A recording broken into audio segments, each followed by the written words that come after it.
Hello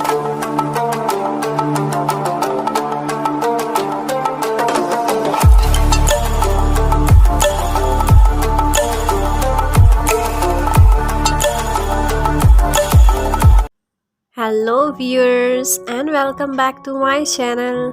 guys, आज मैं आपके लिए एक नया ड्रामा एक्सप्लेन करने लगी हूँ और ये ड्रामा है स्कूल पे बेस करता हुआ और ये बहुत ही इंटरेस्टिंग रोमांटिक कॉमेडी और स्कूल ड्रामा है। और अगर आपको मेरी ये वीडियो पसंद आए तो प्लीज़ मेरे चैनल को सब्सक्राइब भी कर दें। Thank you. तो गाइस, इस ड्रामा के स्टार्ट में हमें हमारी मेन लीड शियाओ शी को दिखाते हैं, जो कि एक विलेजर लड़की है। वो मार्शल आर्ट्स में बहुत ही अच्छी है। उसने कंग-फू सीखा हुआ है और उसी की बेसिस पर उसका एडमिशन देश के सबसे बड़े और एक्सपेंसिव कॉलेज में स्कॉलरशिप पर हो गया है। उसके सारे गांव वाले उसके इस अचीवमेंट पर गर्व फील करते हैं और फिर उसके जाने के समय उसकी मॉम उसे बहुत सारे फ्रूट्स और सामान दे देती है कि अपने शहर के फ्रेंड्स को हमारे गांव की तरफ से ये गिफ्ट्स देती जाना। शियाओ काफ़ी रिलक्टेंट थी, लेकिन वो अपनी मॉम को मना नहीं कर पाई थी। फिर वो एक बोट में बैठकर वहाँ से चली जाती है। फिर जब वो अपना कॉलेज शहर में आकर देखती है तो हैरान रह जाती है। उसके लिए ये कॉलेज किसी पैलेस से कम नहीं लग रहा था। इतने में उसके पास से एक महंगी गाड़ी में से एक मॉडर्न लड़की बाहर निकलती है, जो कि उसके गेटअप को देखकर काफ़ी हैरान होती है। शियाओ शी उससे दोस्ती करने के लिए उसे ऑरेंज गिफ्ट करने की कोशिश करती है, लेकिन वो उसे इग्नोर करके गुजर जाती है। शियाओ शी वहाँ अपने गांव के एक लड़के रुई शी को तलाश करने लग जाती है और दूसरी तरफ हमें दिखाते हैं कि रुई शी, जिसको इस टाइम कॉलेज की एलीट यूनियन में ज्वाइनिंग मिलने पर यूनियन के सारे बॉयज़ मिलकर वेलकम प्रैंक्स कर रहे होते हैं। रुई शी किसी तरह से उन्हें डॉज करके वहां से भाग जाने में कामयाब हो जाता है और आगे से आती हुई शियाओ शी जब उनको देखती है तो उसे ऐसे लगता है कि जैसे ये बॉयज़ उसके फ्रेंड को बुली कर रहे हैं और वो एलीट यूनियन के बॉयज़ पर अटैक कर देती है। रुई शी वहाँ उसे रोकने की काफ़ी कोशिश करता है, लेकिन वो कुछ भी नहीं सुनती और एलीट यूनियन के एग्जीक्यूटिव कैप्टन को एक ज़ोरदार किक दे मारती है और वो एम्बुलेंस में बैठकर हॉस्पिटल ही पहुँच जाता है। फिर हमें एलीट यूनियन के 3 हेड्स को दिखाते हैं, जो कि हमारे ड्रामे के मेन लीड्स हैं। इस वाक़या से वो काफ़ी अपसेट नज़र आते हैं, क्योंकि अब से पहले किसी ने एलीट यूनियन के मेंबर्स को हाथ लगाने की जुर्रत भी नहीं की थी। अब उनको पता चलता है कि वो लड़की कंग-फू भी सीखी हुई है। उधर रुई शी अब शियाओ शी को अपने साथ एक रहने की जगह देता है, लेकिन वो साथ ही साथ परेशान भी था कि अब जल्द ही शियाओ शी एक्सपेल होकर यहाँ से जाने वाली है। दूसरी तरफ उस जख्मी स्टूडेंट के डैड अपने बेटे पर अटैक की वजह से अब कॉलेज पर प्रेशर डालने लगते हैं कि उस गंवार लड़की को फौरन से एक्सपेल किया जाए, जबकि रुई शी सैड बैठा हुआ था कि इतनी मुश्किल से वो एलीट यूनियन का हिस्सा बनने वाला था और अब शियाओ शी ने सारा कुछ मैसअप कर दिया था। और तो और जब रुई की एक रूममेट शियाओ शी को उनके साथ देखती है तो बहुत अपसेट हो जाती है कि कहीं उन दोनों के साथ साथ वो भी एलीट यूनियन के बदले में फंसी ही ना जाए। उधर हमें बिंग और उसके फ्रेंड्स जियान और हाओ नैन को दिखाते हैं। वो सोच रहे होते हैं कि हमारी रेपुटेशन को बचाने के लिए इस लड़की से पूरा हमें बदला लेना ही पड़ेगा। यहाँ हमें पता चलता है कि बिंग उनका यूनियन प्रेसिडेंट है, जबकि हाओ नैन की मॉम यहाँ की प्रिंसिपल हैं। इन दी एंड वो लोग फैसला करते हैं कि उस लड़की को एक्सपेल नहीं कराना, बल्कि उसे सबक सिखाना होगा। अगले दिन शियाओ शी कैफ़े पर खाना खाने के लिए गई होती है, लेकिन उसकी पेंडू लुक्स और उसकी रेपुटेशन की वजह से हर कोई उससे दूर भाग जाता है।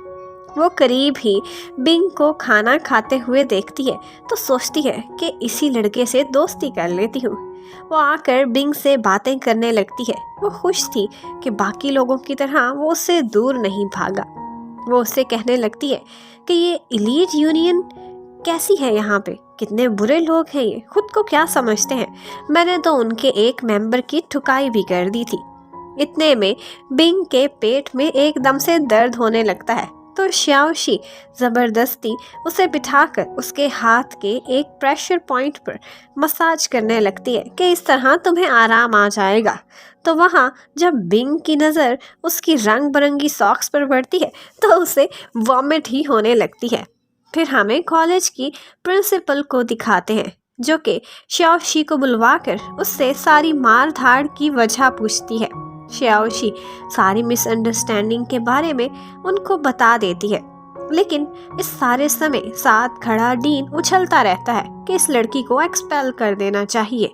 तो श्याओशी अपने सारे गांव वालों के साथ बनी एक ग्रुप फोटो को दिखाकर रिक्वेस्ट करती है कि उसे एक्सपेल करने से इन सारों के सपने भी टूट जाएंगे। ये देखकर प्रिंसिपल उसे कहती है कि मैं तो तुम्हें एक्सपेल नहीं करना चाहती। तो ये सुनकर श्याओशी खुशी खुशी वहाँ से चली जाती है। दूसरी तरफ एलीट लीडर्स अपने जख्मी फेलो को पूछने के लिए गए हुए होते हैं, लेकिन एक्चुअली वो इतना भी जख्मी नहीं था।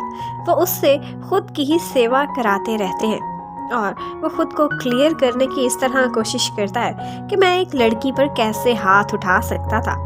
इतने में कोई आकर उनको इन्फॉर्म करता है कि वही कंगफू गर्ल यहाँ उनसे मिलने के लिए आई है। तो ये सुनकर हाओनान को तो काफी गुस्सा आ जाता है, लेकिन बिंग उसे अंदर बुलवाने को कह देता है।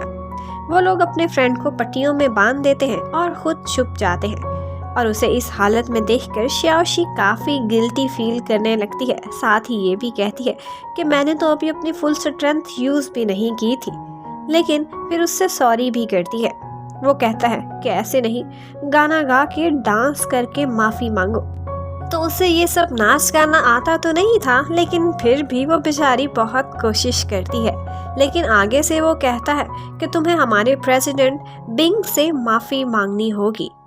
ये बात जब बाद में उसके रूममेट सुनते हैं तो कहते हैं कि ये तो पॉसिबल ही नहीं, तुम बिंग को मना लो, बस तुम यूँ करो कि अब अपने जाने की तैयारी करो।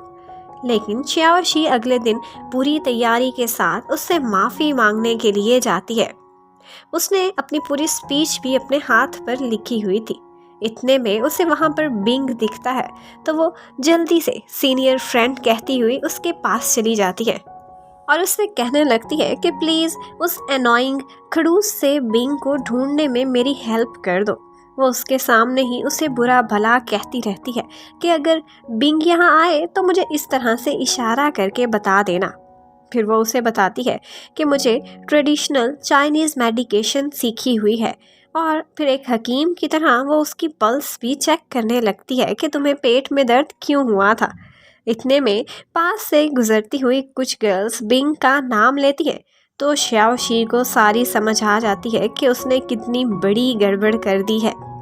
पहले तो वो वहाँ से खिसकने की कोशिश करती है, लेकिन फिर कुछ सोचकर रिवर्स पोजीशन ले लेती है और उससे पहले माफ़ी मांगती है। अपनी एक्सप्लेनेशन देकर कहती है कि अगर आप लोग माफ़ नहीं कर सकते तो मुझे मार के आप बदला ले लें। लेकिन बिंग उसे कोई भी जवाब दिए बगैर वहाँ से चला जाता है। उसे वहाँ से गुजरता हुआ फिर जियान दिखाई देता है जो उसे कहता है कि हम इतनी आसानी से तुम्हें एक्सपेल नहीं होने देंगे। और यहीं पर ही ड्रामे की एपिसोड नंबर 1 ख़त्म हो जाती है। Thank you for watching. Stay connected for next episode. Bye bye.